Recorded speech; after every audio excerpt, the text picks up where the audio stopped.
Hi, it's Patti Sampson here with some more helpful tips.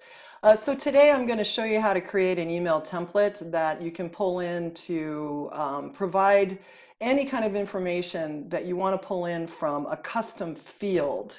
So for instance, the example I'm going to use today is how to create an email template that you might want to tell your client who your recommended lender is. Now maybe you have 3 or 4 lenders that you recommend, and this particular lender is just somebody that's going to work better with this particular lead.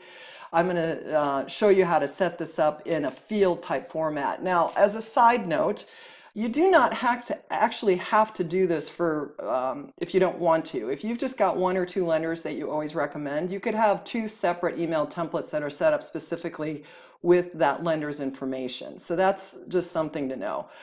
If you just want to give them information about various different lenders at various different times, then you can add in a field that you can plug in the information into the email itself. So that's what I'm showing you today. So the sample I'm going to show you is how to send one name over to a consumer of a lender that you want them to talk to. Okay, so without having to build a separate email template for each one of your lenders. Okay, because let's say this week you love a lender and next week you don't, because I know that happens. So that might be why you might want to do this, and you don't have to go in and reinvent a wheel. Or maybe you just have 3 different lenders that you occasionally want to send out different names for different things. Okay, so that's an example. This can be used for any kind of this type of email though. So if you've got other vendors, let's say it's inspection companies or title companies, you know, that kind of stuff, you can do it just the same way. Okay, so the very first thing we need to do is add in some fields, some custom fields that you're going to need. So we're going to head over to your settings and do this globally. You can do this within one contact and it will go global, but I'm just going to make it easy and show you. Start over here on the settings for the global. So I'm going to click on settings, and then I'm going to head down to the custom field area. Okay, now if you got into the new lead assist tool that is provided by LionDesk now, there is an upgrade for it. This is a whole nother thing, but if you did, you're going to see a whole bunch of preset fields that came in when you signed up. That's a whole different lesson, but they're going to be here at the top. So if you've never added a custom field but you've done that, these are all going to be here. Otherwise, we're going to add a new custom field. I have a few of my own down here that I've added in the past, but here's what we're going to add in. We're going to add a few in. So the first thing I'm going to do is add in one for lender's first name. Okay, and then that's going to be a text type field. And then I'm going to add another one for lender's last name. And I'll show you why here in a minute. Why am I doing it separately? Text, add a field. And then I'm going to add in the custom field for lender's company name. Okay, and then add a text for that. And then I'm going to add a custom field for lender's email address. If you want to go to the extent and actually add in the address of the lender, you can do that too. I'm not going to do that right now, but you can. And then add a lender's phone number.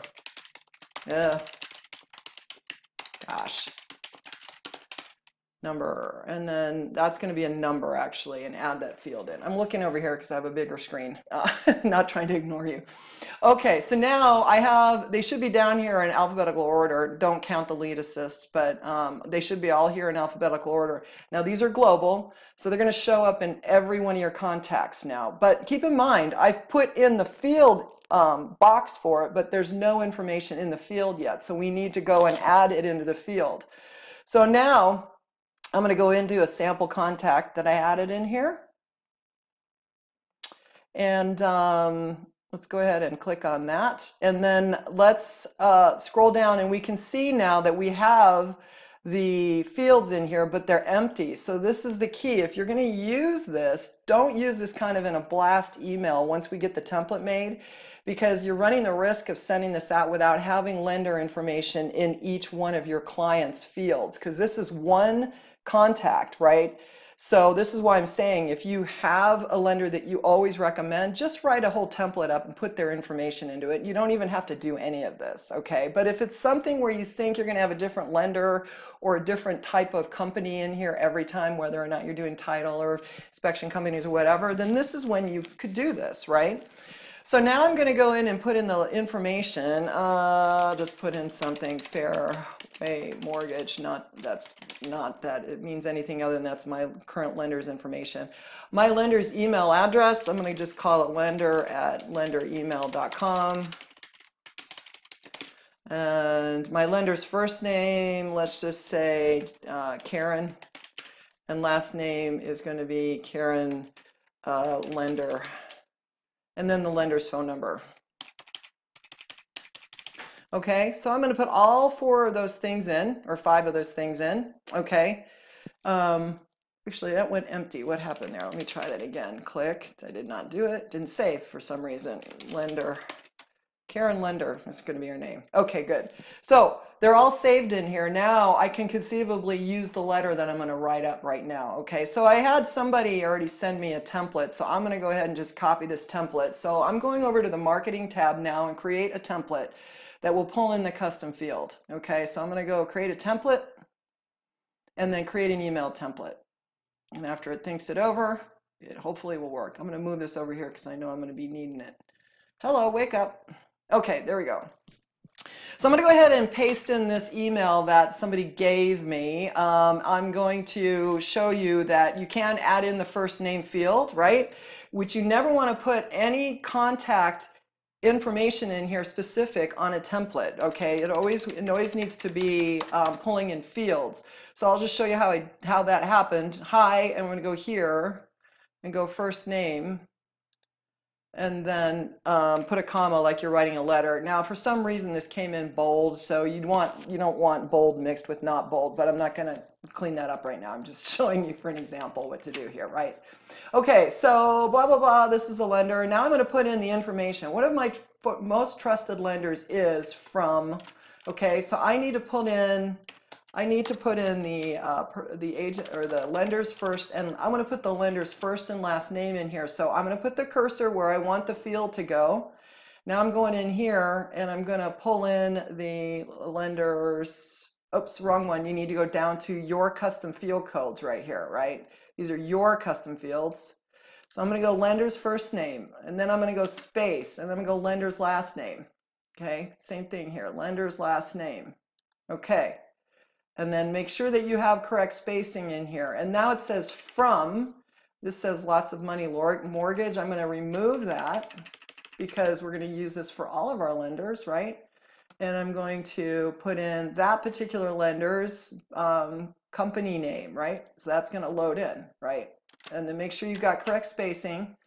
I CC'd, you know what, I'm going to take that out. And here's why, because I don't want to have the word him or her in this letter, okay? Now I'm going to add in the lender's first name again, right? Oops, I keep doing the wrong one. We got to go to your custom fields. Go to lender's first name. There we go.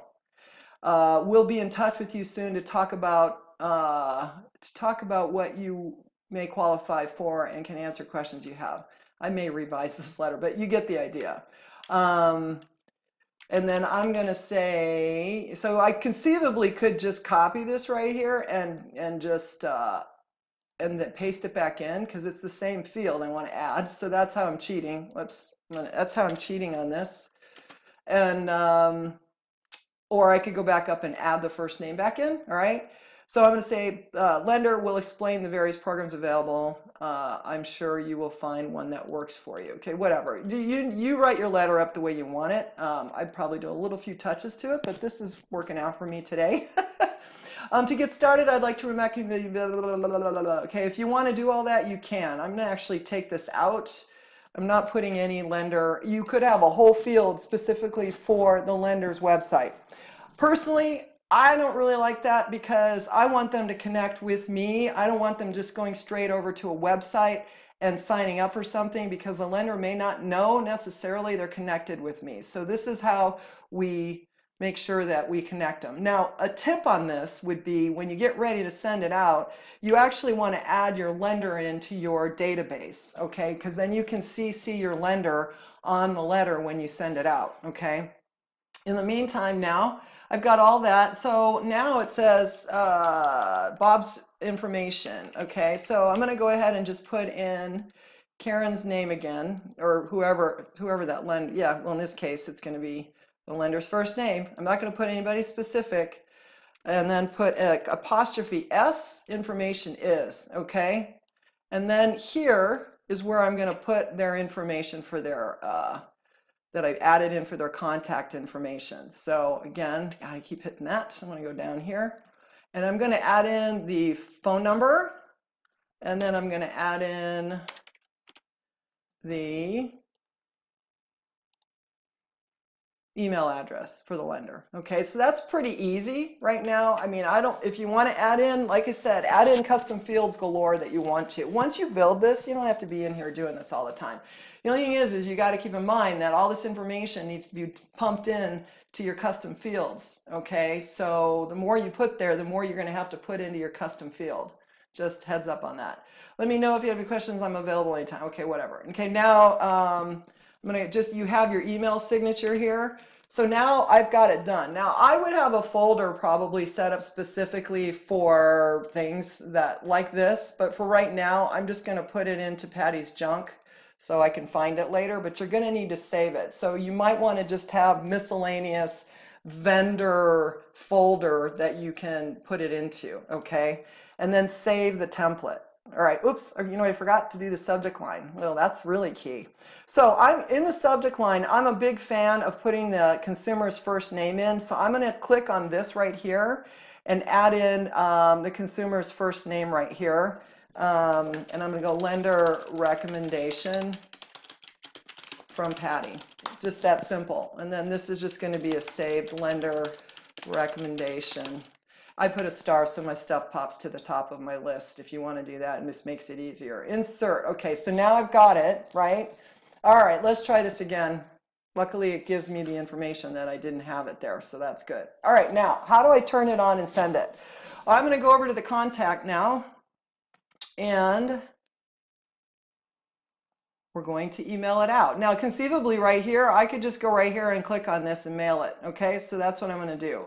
It's going to this one, and I'm going to go look in that folder. Even though the last email that I did is at the top, I'm going to go look for it in the folder just to give you the you know, how to do it. You're going to go look for it in the folder, and you could just type in the word lender because I knew that's what I was looking for and find it. Okay, now I'm going to plug it in. Now when I plugged it in, it's automatically going to fill in. Now remember, I don't want to stress this more. Do not send this out unless you're 100% sure that you have filled out the information within that contact who the lender is, okay? Otherwise, this is going to go out blank with no information, okay? So if you're having problems, this might be why, okay? So I've done this. Now, I could do a little edit to this before I send it out if I wanted to, okay? I'm not necessarily going to right now. I was actually going to try to unbold some of this. I don't know why. Whoopsie. I don't know why it's doing this, but it's all somewhat bolded in here, but you get the idea, okay? All right, so I've done this, and now everything is perfectly fine for sending it, except maybe I want to blind carbon copy or carbon copy my lender. So if my lender wants in on this, I could, like I said, add the lender in already. Let me just see if I have, I don't know if I have Karen in here. I don't think I do. But if I wanted to, let's just say this was her. I don't think it is, but it's not, definitely not. But if it is, I could blind carbon copy, or I can copy her right now. Either blind, I mean, there's no reason to blind carbon copy in this case. You want to copy them. So if they're added in as a lead within your system, they'll show up. If they're not, you need to add them in so that they get copied. And now you have that connection between yourself and the lender and this consumer. In the event the consumer, you know, just goes there automatically and doesn't tell them about you, there's no connection. So you totally need this, all right? And like I said, I'm not a fan of just having people go straight to a lender's website, unless you know the lender's website has a question on there that says who referred you. But at the same time, you're still counting on the consumer to get it right, okay? And it may not, or they may not fill it out. So this way you've got that connection. All right, that's it. Now, if this is something you want to just send right away, just click send email, or you can schedule it, you know, whatever you want to do. The other awesome thing about this is that conceivably you could add this to a drip campaign too, this particular template. So now if you send it, it should go straight to them, and, you know, just hit send email. This is me, so I don't mind sending it to myself. But it definitely will work, okay? So that's how you build a template for using custom fields and why you would use it. For those of you who don't know me, this is what I do for a living. I am a real estate broker in the Scottsdale area here in Arizona. However, my entire business has flipped from doing full-blown real estate after working tens of thousands of leads to helping agents with automation and helping you to create better campaigns and better, more engagement for long term that actually gets results and helps you close more of your expensive real estate leads. So if you need more help, click the links that I have available anywhere that you can find. Just click on my name, click on my face, click on the link. I'm going to upload this to YouTube, and come find me, because I want you to close more of your expensive leads. I don't want you to spend more money on leads. I want you to close more of your expensive leads. So that's what I do, and join my free group and everything. You can get to it right on my image and in the links around here. So, all right, thank you so much. I look forward to helping you out no matter what. I hope you enjoy my free tips. Have a great day. Bye.